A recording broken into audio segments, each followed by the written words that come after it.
Start the March 24th meeting of the Economic Development Corporation. First item, roll call. Everybody's here except for Tyson Eubanks and David Govier are not here. Item 2, regular reports and announcements, financial report for the Economic Development Corporation. Good evening. I'll be quick with this summary report. So one of you is here for the council meeting. It's slightly different than what was presented to council because we did finally receive our information related to the town center. We did not have that at the time of the council presentation. So our sales tax revenues at $267,000, that's 25% of our budget. This time last year, we're at 20.2. Our rental fees, we're showing 40% of the budget at 41.7% through the year, so we're on pace. Operations expenditures at 45.1%. The town center, that's at 23.4. And our fund balance here to date is just over $1.9 million. I'll just pause for questions rather than diving in. That way we can keep this conversation relevant.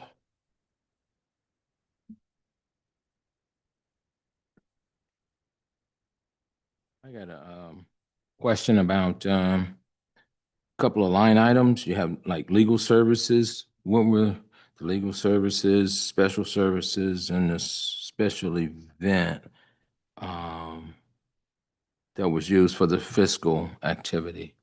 Okay, the special event is Hometown Christmas. Okay, hometown, okay. Legal services is Toast. So whatever our city attorney did, work and build it to the EDC. Special services, if you think of that more as contract labor, that's how I like to think about it. So it's if we paid, so CP2, for example, they were a contractor that worked on behalf of the EDC. So that's any type of a consultant or contractor, that's what falls into that special line. So we're looking to tidy that up a little bit with the next budget and provide a more thorough explanation in our budget going forward. But if you just think either consulting services or like contract labor, that's what falls into special services. Okay. Thank you. Yes, sir. Any other questions? All right, thank you, John. Yes, sir. Item B, consent agenda, February 24th EDC minutes.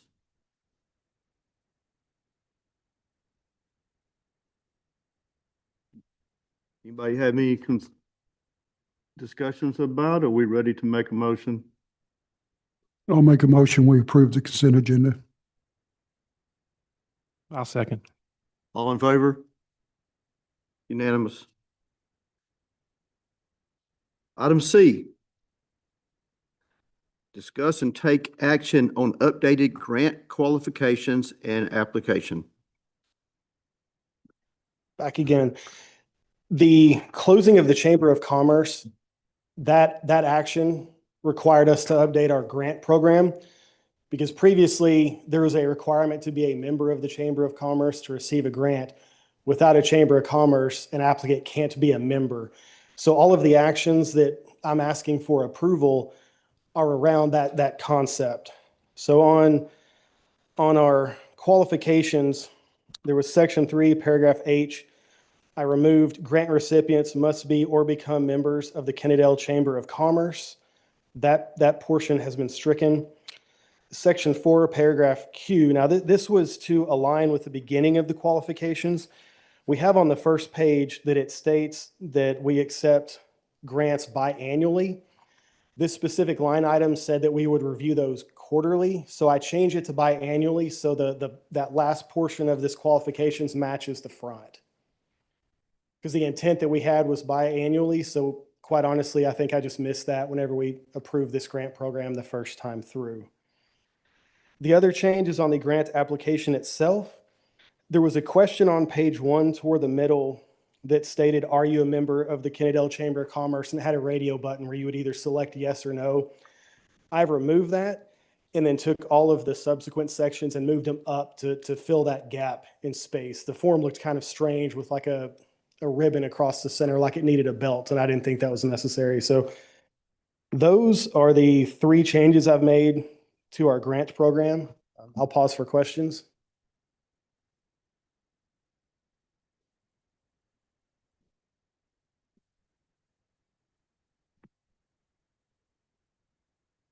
No questions. Do we have a motion? I'll make a motion that we approve the updated grant qualifications and applications. Second. Second by Ryan. All in favor? Thank y'all. All right. Item 2. Don't let me mess up this. Pavlik and Associates Strategic Plan and Marketing Analysis. Is that close enough? Thank you.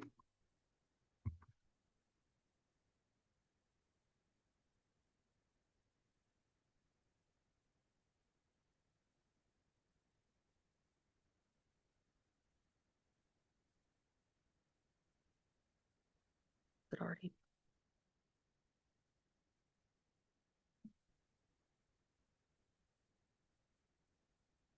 Yeah, it's in, I thought. There we go. I'm sorry.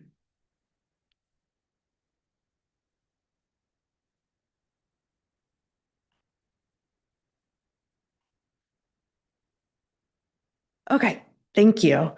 Thank you all for inviting Pavlik and Associates to come and speak with you tonight and talk with you about our ideas when it comes to market analysis and looking at how Kennedale wants to, can, and should grow in the future. I won't spend too long on these pieces because I know you all have this in your packet. But Linda Pavlik, who is here with me, my colleague, she brings decades of experience working with communities across North Texas. Her work is really focused on helping communities navigate change in a way that's grounded in facts, but it's also respectful of communities' history and their culture. This balance is something that we're thinking is going to be especially important for Kennedale as you move forward. And my role, I'm Kate Lattimore Norris, and I am the Vice President of Pavlik and Associates, and I'm also the Community Engagement and Research Lead. And that's a lot of words that basically says I take data and community input and I put it together so that it strategies emerge, strategies that are that can be implemented and strategies that are grounded and rooted in what stakeholders, what their vision is. So I know City Council heard from us recently with our community survey, but these are just some of the other clients we've served, cities that are similar in size and makeup as Kennedale. And they're struggling or considering the same questions that Kennedale is, such as how do we grow thoughtfully, how do we attract the right development, so forth and so on. But we also know that Kennedale doesn't operate in a vacuum. DFW and how it's laid out. We work with many of your neighbors that are immediate around here in the region.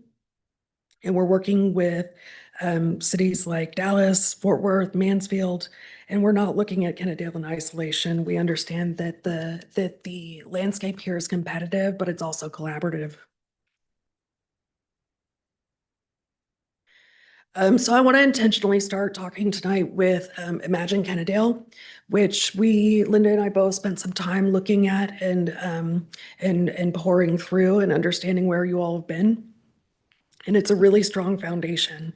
So the vision work that was done here, especially since we've recently done the community survey, which I'll talk about in just shortly, but the words that emerged in your Imagine Kennedale study were also still resonating and coming out in your community input survey or your community survey. Things like city of choice, small town atmosphere, prosperous community, attractive town center, all of those are still bouncing around the community today. But what has changed since 2009 and again in 2015 is the environment around Kennedale, things like market conditions, development, regional growth, and so forth. So that brings us to the recent 25-26 community survey. And one of the biggest advantages we see Kennedale having right now as you embark on how you're thinking through moving forward is that you're not having to start from scratch. You already have a strong community input. You've already collected strong community input through your recent survey. This puts Kennedale ahead of many cities that we've seen because you already have a pretty good idea of what residents are thinking, what stakeholders are thinking, and it really, it's amazing to have this before you even begin the strategic planning process. I'll just leave it at that. And I know this was presented at council recently, but I'll just touch on it briefly again, that the community's growth preferences, there was not, the themes that emerged were not an opposition to growth. It wasn't, keep Kennedale small, or let's go back 50 years ago. It was support of the right kind of growth. They want growth that strengthens quality of life, but it doesn't detract from it. They're asking for a clear vision and measurable community benefit. So again, it's not really resistant to growth. It's a desire for the right kind of growth. And that brings us to, well, what now? After we collected all of this community input, what do we do with it? And the important piece here is moving from vision to action.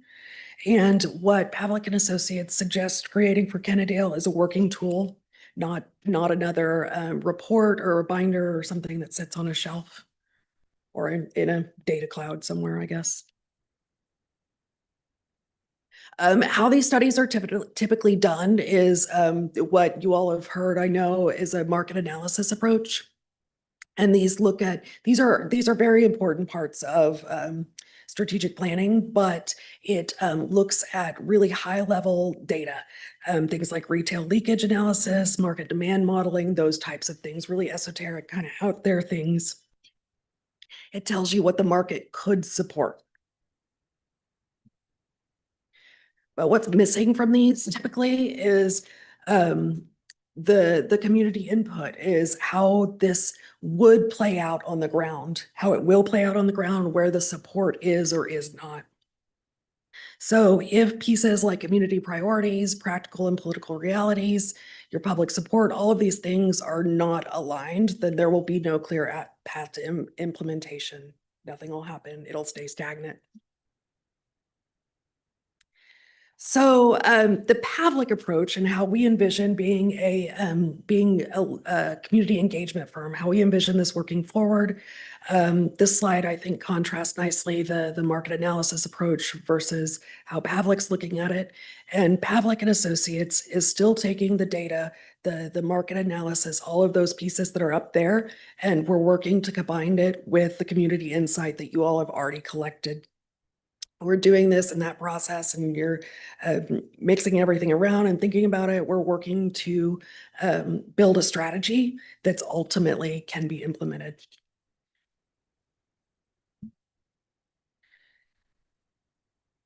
So this is probably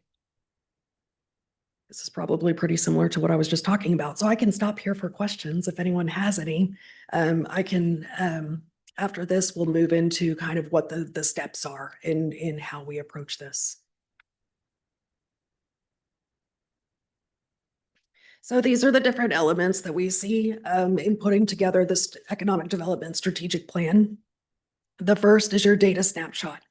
And this is where we look at things that are typically brought in on the market analysis: demographics and growth trends, development patterns, economic conditions, infrastructure context. All of those things we're looking at, and we're looking to understand them. But we're also looking to validate this data with real world input. And so we've listed here some of our partners and groups that we work with and that we would work with for Kennedale in stakeholder interviews, discussions, round tables, to understand how this data plays out in the real world. Again, we're validating and digging deeper to the numbers, what's already there. Focused on practicality.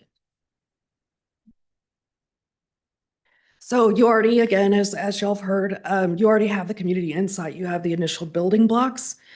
So we would continue to refine that input through EDC board inputs, additional stakeholder inputs, stakeholder interviews, and input from city leadership.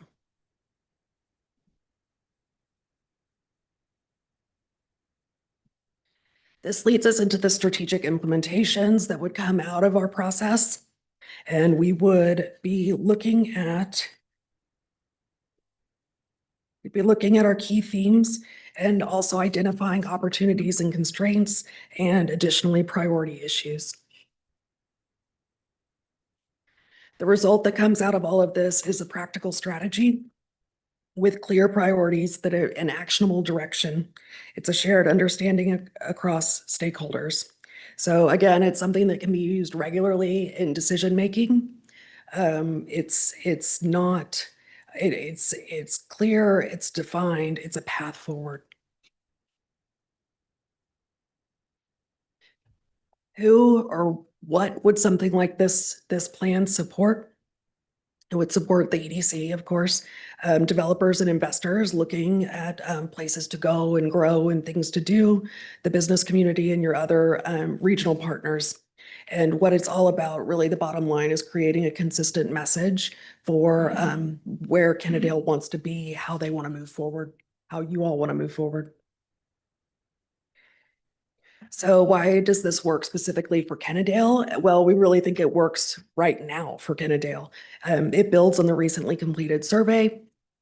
It reflects on your community. It will reflect your community expectations. It will support current development decisions. The discussions are already there. It will support those, and it will bring alignment across all of these groups. So the path forward, the steps forward from here would be working with the city manager and city staff to fine tune the project scope, also timeline and costs for something like this. We would also recommend moving immediately into a SWOT analysis with you all, with the EDC, and understanding what your vision is and how you all see things. And at the same time, we would concurrently be looking at that data, and also looking then to move into the other business community stakeholder interviews, that sort of thing. So with that, I'm happy to answer any questions. Throw a whole lot at you in a few minutes.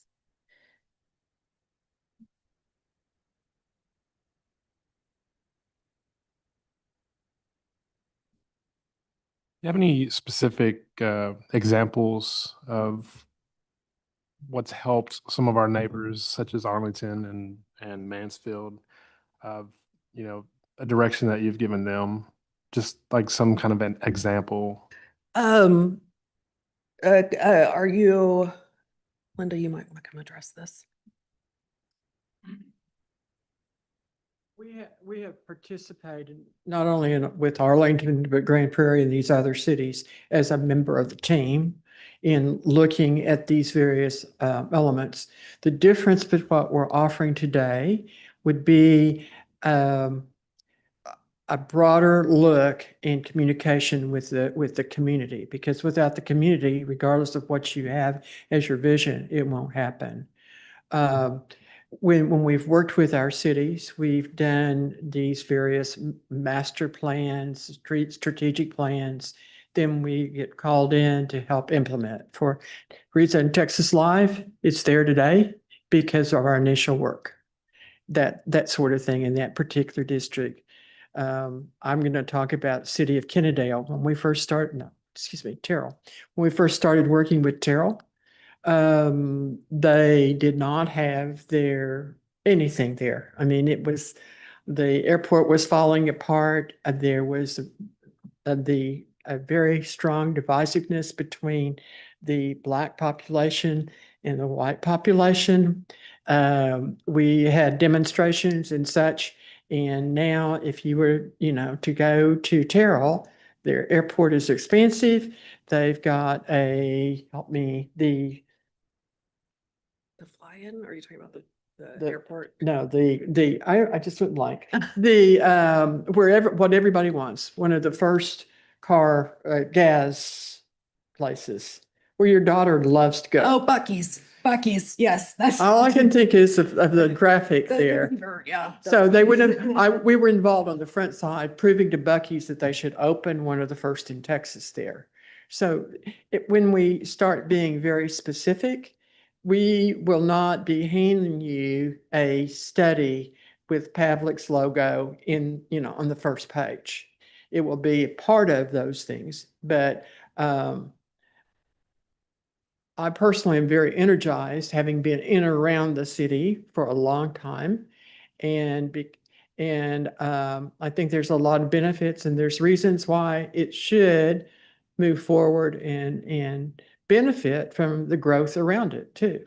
So, but as far as specifics about individual questions, I think, yeah, I think the Cornish companies, those, and your example with Bucky's. well, if you want sports, we've represented PBR in their international sports here.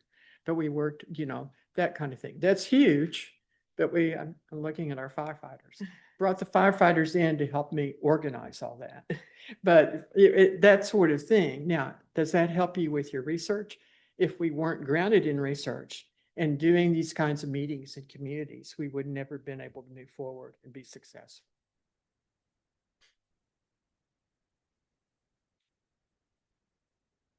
You're welcome. It's very difficult because I could sit up here and be braggadocious and I don't want to do that.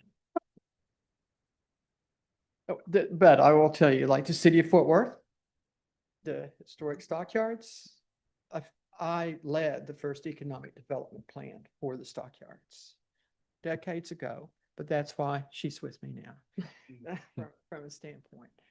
That didn't happen overnight. And of course, the whole city got engaged.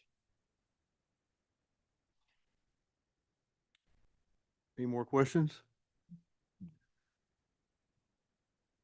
One thing I'd like to suggest to you is that we're have been very involved in transportation, modes of transportation, traffic analysis, et cetera, and so forth. Kenneth, you mentioned that that we used the COG logo. Yes, we did. Over the years, we've probably did 25, 30 projects with council of governments dealing with right now. One of our hardest and most challenging is the high-speed rail project connecting Dallas, Fort Worth, and Arlington. But we also have been involved with Trinity Metro. We have contracts with DART, and those are there. It's not the big plan per se, is about whether we're going to bring FedEx in or whether we're going to be, Walmart, another Walmart or whatever. It's more what's going to fit with the city. And our relationships with our various small businesses. And that's why we like to talk to these professional groups that we've listed out. We've worked with them on some projects before or, helped them. We're colleagues. What is good, ultimately, what's good for Kennedale will be good for them. What's good for them, we want to show you how that applies to Kennedale. When we're talking, for example, the Tarrant County Apartment Association. Now, why would one ever want to talk to those folks? Well, we know Mr. Pillow, who's been on the ground there 25 years, he can tell us all the ups and downs in every little city, and he'll probably have some perspectives that we want to share. That's a lot of rambling, but once again, we're into the detail, if you will. But then data, yes, we've got our resources and we can pull that together for you. How do you see putting this plan together? Obviously, like you said, you come in, you've done one of our employee surveys, internal communications for us. You also done our community survey as a whole. Not only to see what our economics look like, but honestly, what does the city look like? You have seen some of our growth and the direction we're going, and the survey indicates that. With that knowledge that you already see, how do you see coming in and working with not only with the EDC, also with our other boards, and maybe more importantly, our city council? How do you see that working out? Do you see it as say, a day of workshop and bring everybody together and understand what the board's vision is on the EDC side? And also the city council as obviously as a representative of our city as a whole, and what they have learned for their tenure. How do you see that coming together? What do you see a time frame of, and what kind of information you think you'll gather knowing what the community survey has already told us? Reason we're suggesting the SWOT analysis. Right. Oh, microphone? Yes. I don't talk loud enough.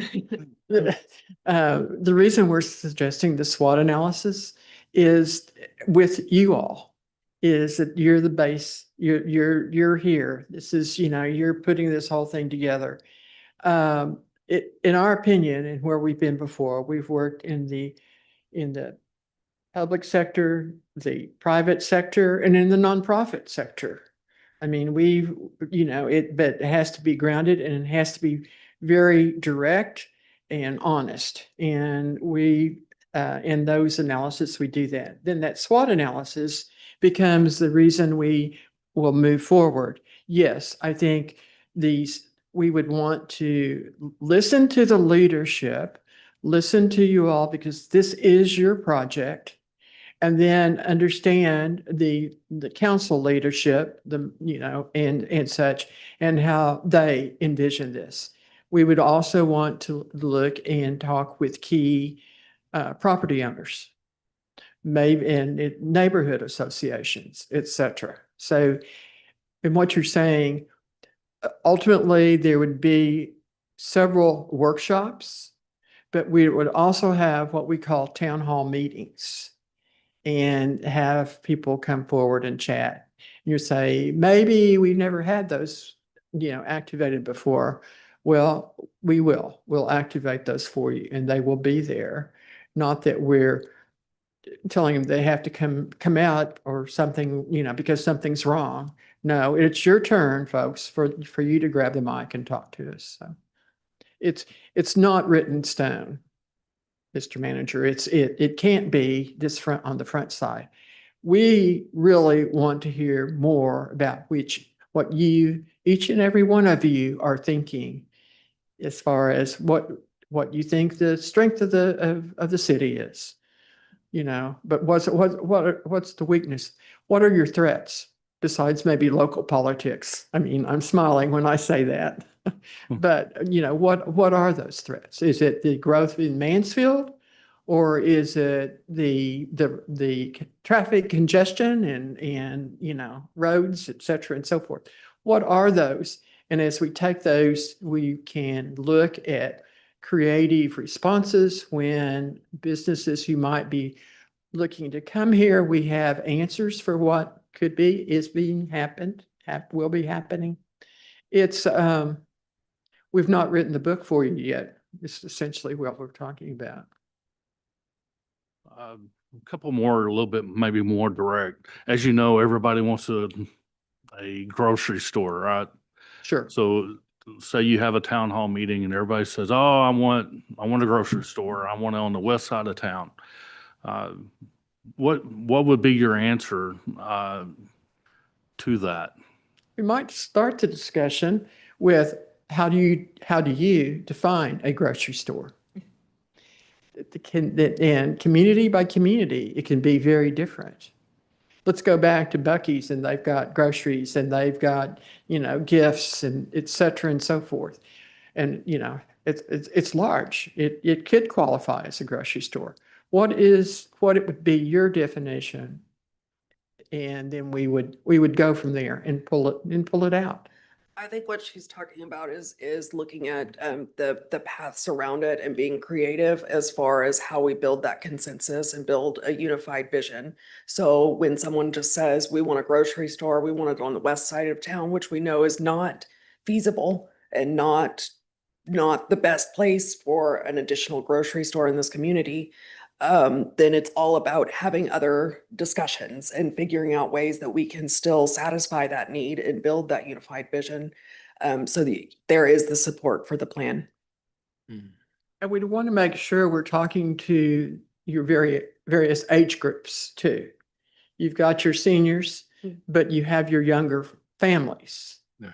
and such, and understand those dynamics. It's, within about a month, we'll be able to write that chapter, but it's all about listening more. I have strong opinions on what I've experienced being in and around various projects. But the flip side of it is, we want to be able to give folks the confidence in us and our representation of you all, of your leadership role of building an economically dynamic city, sustainable city. And that's where we're heading. But if somebody, shifts gears and starts talking about some sort of different bizarre situation, we get into discussion about, crime, that sort of thing. You have not apparently had anybody knock on your door to create a data center, but those kinds of issues we end up have to pull out and deal with independently, separately, and hear more whys and why nots and those kind of questions. So when we talk to the communities, just kind of like the grocery store, they're going to say, well, we want to sit down in a restaurant. And I'm saying these because I know you know about it because we've already went through it with our community survey, right? With that, and they say, well, we want, just say we want a Buc-ee's. Would you have the capability of going out and saying, you know what, I know Mr. Bucky, and we're going to go have a conversation with Bucky, and we're going to see if he can come and get on a 1 acre lot. Just for example, I think that's some of the things that maybe our community, our boards, our council I think that's something else they would like to hear is that, everybody's asking for this one thing or this thing or that thing. And sometimes just having that answer for them and saying, you know what, that maybe not fit your demographics or that might be here, but you know what, we have the contacts. And I think that's where maybe sometimes for even our EDC and myself, how do we come up and we have this plan that everybody wants A, B, C. Do you have that strategic plan in place to implement the market analysis to go find that, then implement it back into the city of saying, hey, I found A, here they are. Let's start the communications of getting A in here. Would you be able to do that? Would you be able to connect those dots for us to find A, B, C, and D?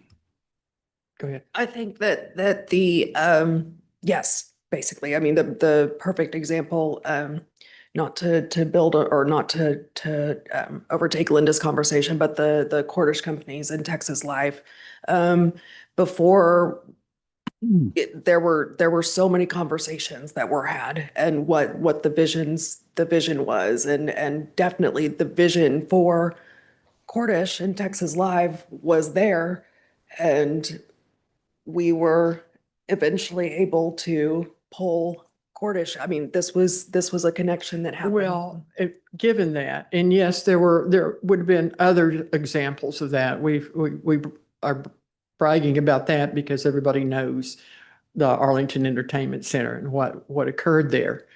But Cordish didn't really understand Texas at all. The different populations that we have, the cultures. And so we ended up square one. Arlington's bigger. So you had your African-American leadership, you had your Vietnamese leadership, and let's talk about grocery stores, and developing. We've been involved with the development of a couple Vietnamese grocery stores and that sort of thing. But going back to, now we could, in that instance, we have those connections in Texas. Now, to call New York City, not so much. But I think just understanding the difference in our communities, in our state, then we're very comfortable being able to move forward. with our colleagues, former clients, and or city officials who are chambers of commerce. We can talk to those folks. And they're always, because we help them, they're always there to help support us too. So it sounds like a lot of talk, but it's genuine, and it has been working for us over the decades. Thank you. There's no right or wrong, folks, in this instance. It's listening and hearing. And I think that's what becomes very important for you all, knowing that there, and how we communicate that to the community who doesn't really understand sustainable growth. You know, they think there's a lot of wrong ways to do it, but there is no right or wrong way.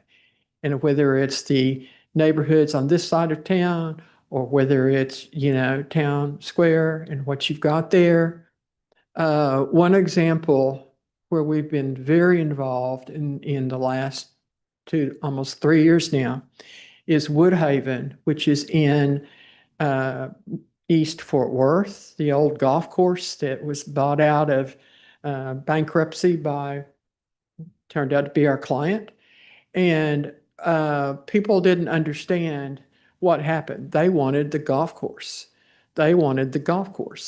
Well, the dynamics, we had to learn, which we did on a national level, the economics of a golf course, why and where it is sustainable, and whether that would continue to work there. And, you know, the competition. I mean, we talked to public and private golf course operators, et cetera. Given where that was, it was interesting that the first meeting we had, there were 300 residents in the area showed up. And it lasted several hours, and they grabbed the microphone and kept saying, no, we want the golf course. We want the golf course redeveloped. We want this, we want that. And by the time we finished about a year of community meetings, when we went through the zoning process and the preliminary platting for those properties, almost 200 acres, we had 100 people signing resolutions of support and letters because they finally understood. You know, you talk about, now I'm getting into details, you talk about coffee shops, and they sat there time and time again, we want a coffee shop. We want a restaurant, sit-down restaurant. Okay. Now, Starbucks, before they'll even look at you, and these are kind of little mini facts that we know, you've got to have 1,000 cars go by you that place every day before they'll even look at that location. 1,000 cars. Well, that's kind of a reality check. But there's ways to work through that and, you know, develop it. Other questions? I will add on to a previous question. Could you give us some examples of some of the work you've done with some of the smaller neighbors, such as maybe Cleburne, as well as Venus?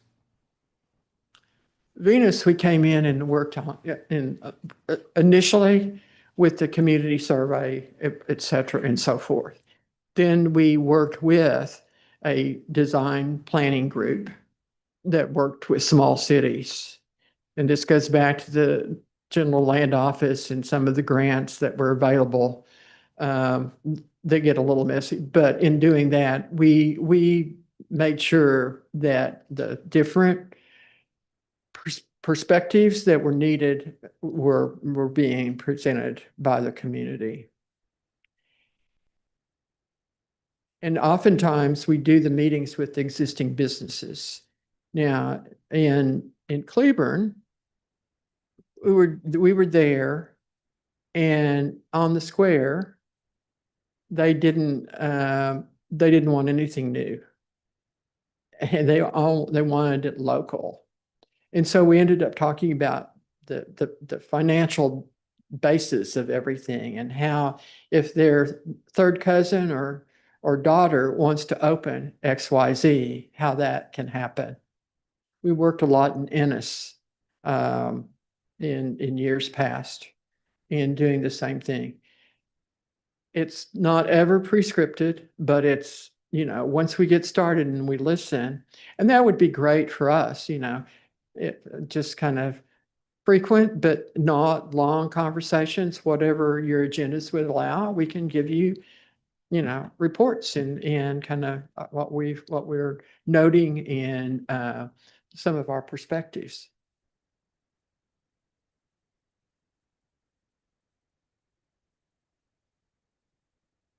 What's a timeline look for something like that? Are we talking months, 6 months? I know that's a broad question, but No, it's not. Well, once we're on the ground, we're moving it because, she will be very energized, and likewise here, and we'll divide and conquer, if you will. Go I don't ahead. want to give you any, hard and fast, we'll have it done. But it would be a quarter up top. So maybe 3 months or something. I mean, once we get into it and really start to talk about identifying those groups and who we need to talk to and how we pull all of that together, we're very strategic. So we're not going to recreate the wheel here. We already have the community input. We have bits and pieces, so we can be very efficient in how we look and who we're talking to and what we're collecting. And so we can turn things around more quickly than if it were just. And we'll be doing things at the same time. The market analysis and research, the data, that just, is ongoing and, 4 or 5 hours a day or whatever it's taking and those contacts. We manage everything we manage everything in a spontaneous way. Whenever the phone rings, we answer. So sorry, I don't like it. Okay. that wasn't to put you on the spot. It's just we get questions like that all the time of where we're going to move in a direction and, Of course.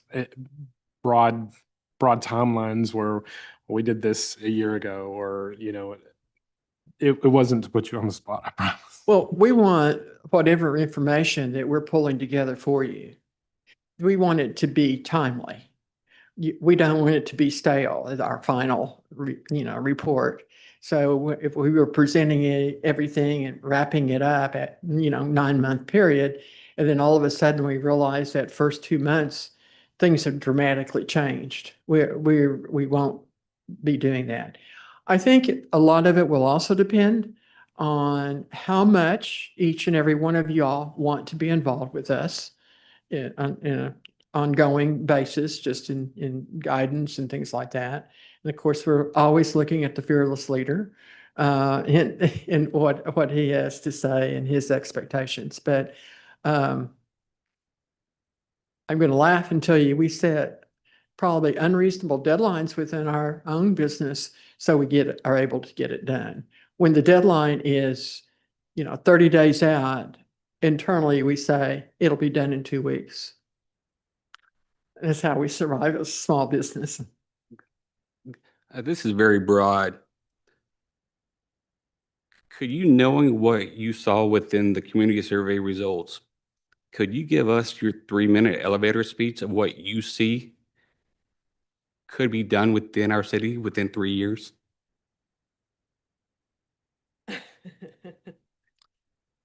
We can, okay. Depends on the money, honey. I mean, what can we say in regards to that? I'm hearing what you're saying, and we can speak to that, but then at the same time, we want to make sure that it's, accurate and based on fact. What the community survey said they wanted, then we need to go back and explore that in more detail with these folks and do more extensive listening yet again. She's the researcher. Just interestingly enough, I'm a former newspaper reporter. So it's all about gathering information and, okay, keep talking and ask more questions. And I think to do something like that right now, we do have the community's vision, but it goes back to the market analysis and the data and what's there and implementable and what can be supported. So I can tell you what the community wants, But I don't think that would be, I can't say this is what the community can do. This is what we see happening because we haven't looked at that feasibility, the market analysis, all those different pieces. Fair, thank you. Oh, you're welcome. I want to throw in on that question real quick, Sure. maybe help out. A little simpler way of putting it, if we go on and I'm going to go back to Buc-ee's and the grocery store, right? Okay. I think ultimately that's the question is we go through this process and it's identified through the community. It's identified through all the town hall meetings, the workshops, everything is completed and done. And everything, the market analysis is showing that we can have 3 McDonald's. I think to his point, will we see 3 McDonald's in 3 years? I think ultimately to the extent that's what we're looking at.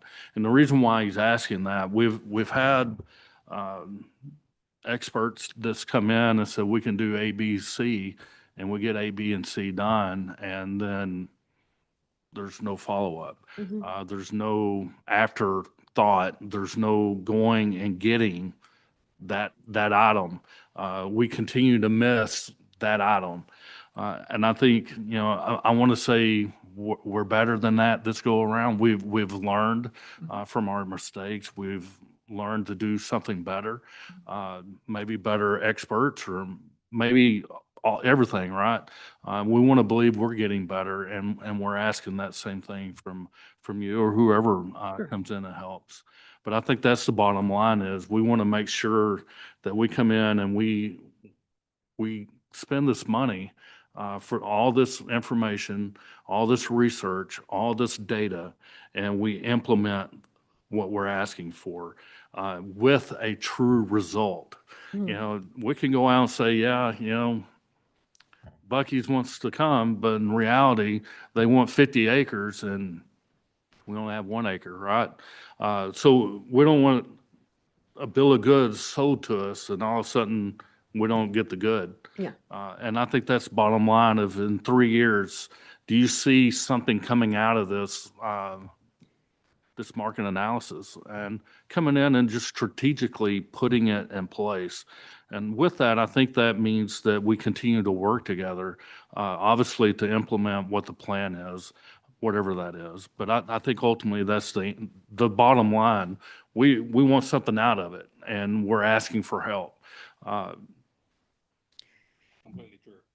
Yeah, so I think that's kind of the piece that the traditional market analysis approach misses because it does come out with recommendations in the end, but no, they're not necessarily actionable recommendations. There's not a clear X, Y, this is step A, B, C, D, like this is how it happens, and this is the way to go ahead and do it and make it a reality. I think through this whole process and looking at all different aspects of it, as we're suggesting, it will produce the actionable steps that can then we would, it would be a reality. So if it comes down that McDonald's says yes or Buc-ee's says yeah, we can, do this, and the city says yeah, we can give up an acre or whatever, however it works, there will be a path forward that comes out of it.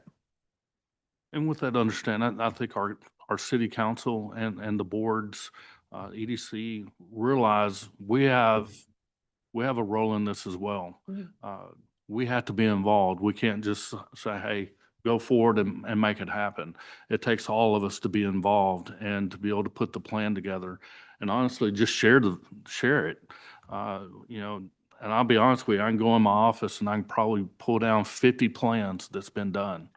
And I can look at all 50 plans and say, where's it at? Yeah. Right? Yeah. And we can always go back and reference it. And a lot of that data is right. And I'll give you an example, just what you're saying. Imagine Kennedale 2009 and imagine Kennedale 2015. We can go back and look at that and I can say it's very accurate, but what did we do about it? That's us. That's this board, that's the city council, that's everybody that's wanting to put the input, including our community. And I think we understand that, but we need the We need a stepping stone to get us going in the right direction. And the one that has the influence and the connections, right? We all have connections. We all have our path. And that's the step that I believe, and I think our city council believes we're missing, is to, hey, let's put this strategic plan together and let's all move together and make at least something happen. That's definitely my goal, and I think it's the goal of this board and the city council, and I think it takes all of us to get together and make that happen. Well, exactly, and that's why I've been doing this for so long. I am success driven, and that is not necessarily that my name is on everything, but I have this kind of philosophy. I'm going to stand in the back of the room when you do that ribbon cutting on that fantastic grocery store and say, we did it, that kind of thing. It's that engagement in believing it can happen. We're very familiar with the market analysis process and many of the folks in Texas who do that. And we've worked on some of the same teams. The difference is that once the data's there, we make it happen or help the client or the community be able to work through it and adapt it, utilizing it to fit their community and their visions. So we're basically, given the small place you all are, you're not, I work in San Antonio and, we've worked on many different complicated issues in Plano, et cetera. I like the idea that we can hang out here. And, from a standpoint that we're not on the road, this person is, we working in Edison right now.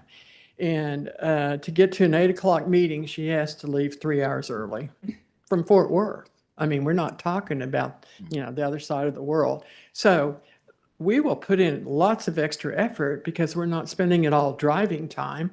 We'll be here on the ground or grounded and looking to talk with y'all and move on in that direction. So, other questions? Yes, sir. Okay, you say you're familiar with Kennedale. As part of your strategic planning involve like facelifts where facelifts are needed. I mean, like you look at Kennedale Parkway, I think there are some facelifts that need to be Yes, done. of Is that course. part of your planning as well?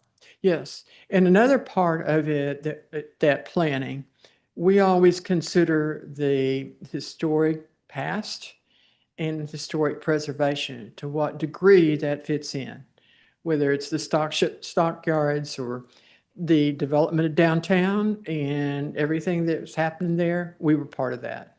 I was, from a standpoint of going forward. So yes, sir. I mean, my answer is absolutely.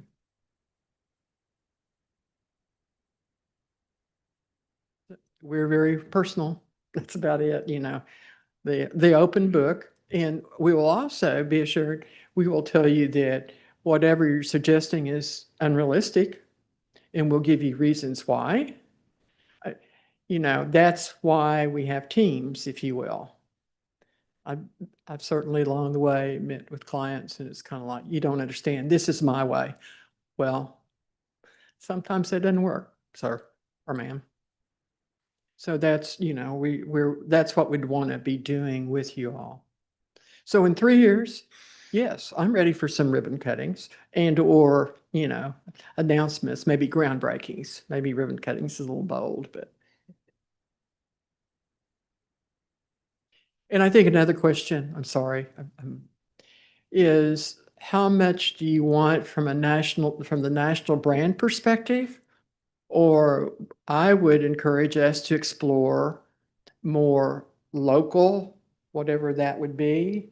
I mean, from a standpoint of, okay, there are coffee shop groups out there that they might have, 20 in a certain area. Well, let's look at those folks as opposed to, Starbucks. And so that you have a unique identity too. I was thinking, yes, again, about the historic background and just history, and would want to weave that into it. Yeah.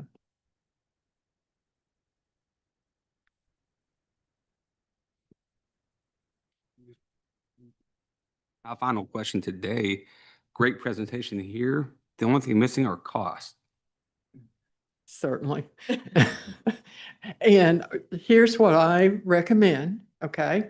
That you suggest to us that we work in more detail with the manager and, you know, do something more phase 1A, phase 1B, phase 2, and what, you know, timelines and things like that. Now, you know, if you were trying to budget, you know, $40,000 to $50,000, but, you know, sometimes we can do it less. We have the distinction of often telling our clients, let me cut our fees. I work a lot on retainers, monthly retainers. Let me cut that back from 5,000 to 2,000 a month. They go, why? Well, I'm not doing that much work, but be there when I need to bump it up to 10,000 because of what you want. And so we have those relationships. And so if what I would suggest, if giving us an opportunity to talk with Daryl and coming back very quickly. I mean, I don't want it to drag out. I mean, this is going to work or it's not going to work, and, you know, help us keep moving. I'm looking to be able to bring a decision back to you guys next month, our next our next board meeting, and have a recommendation for you guys. It'll give me an opportunity to speak with the ones that's presented to you guys and get down to exactly what we believe will be needed. In other words, if we need to have 3 town hall meetings and we need to meet with the council 2 or 3 times, what does that look like? And ultimately, what does those hours look like? Because it's going to take a lot of time. And I think that's what affects the bottom dollar on it.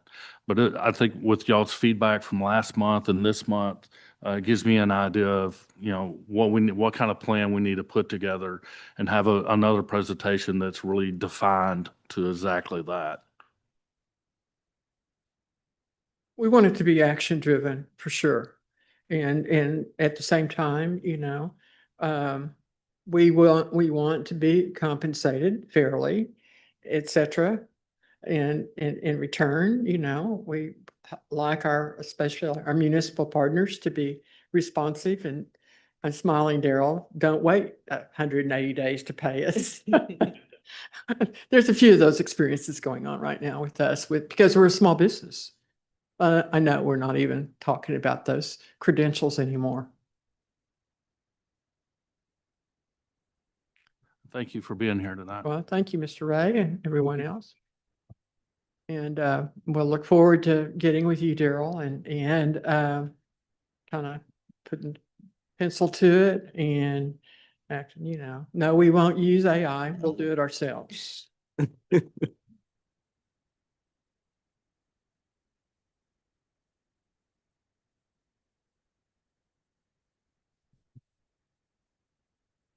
All right.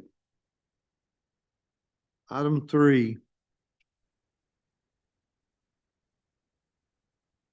Potential land purchase of 6705, 6711, 6715, 6725 East Oakcrest Drive. Yeah, I want to give probably a little bit better definition of the land purchase itself. I'll give you more of a legal address, if that's okay, just to make sure we put it on record on it. It's lots 1, 2, and 3, Block 10, Oak Crest Addition, an addition in Tarrant County, Texas, according to the map or plat recorded in volume 388-C, page 81, plat records of Tarrant County, Texas.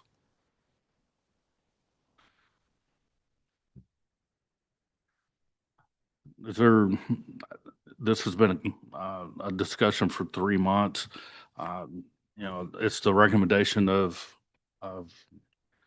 obviously for me to make this purchase for the EDC to move forward with a lot of our strategic plans internally of way we're going about developing the Oak Crest Edition. I think this will be a a very valuable purchase as we move forward. Not only even with our strategic plan and our market analysis, I think this property is a very high area for development. With the current restrictions that's with it, or no restrictions that are with it, I think it falls within our guidelines for our future land use with the city of Kennedale, and just the property itself, or as we mentioned, vision, Imagine Kennedale 2009 and 2015. This fits within that strategic plan that's been written for a while.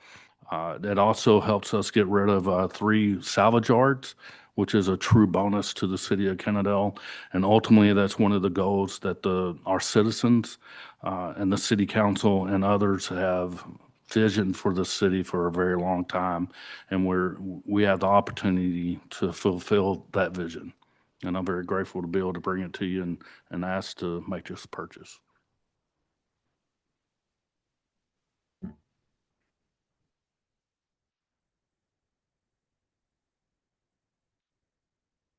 Could you outline the purchase agreement? Yeah. Currently, what the purchase price is $1,500,000. With that, the city, the EDC is looking to make a down payment of $500,000. Once the purchase is made, over the next 3 years, we'll pay back the $1 million to fulfill the obligation of the purchase. There will be an interest at 3.85% for the 3 years.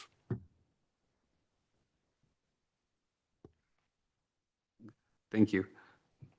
Also with that, I don't know the exact number, it's roughly 17 acres is the max.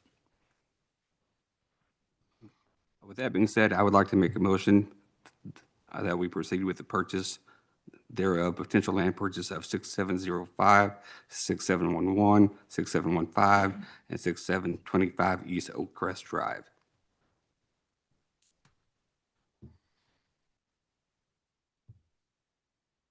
I'd like to second his motion. All in favor of? All opposed?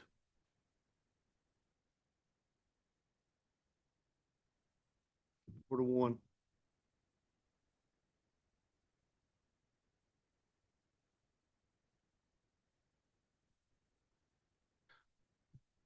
Thank you.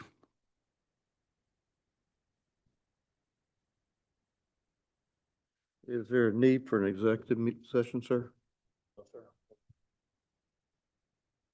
Any other discussions?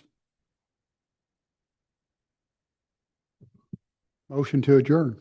All right, let's motion to adjourn. I'll second. Everybody's all in favor. All right. Aye. I'll send y'all the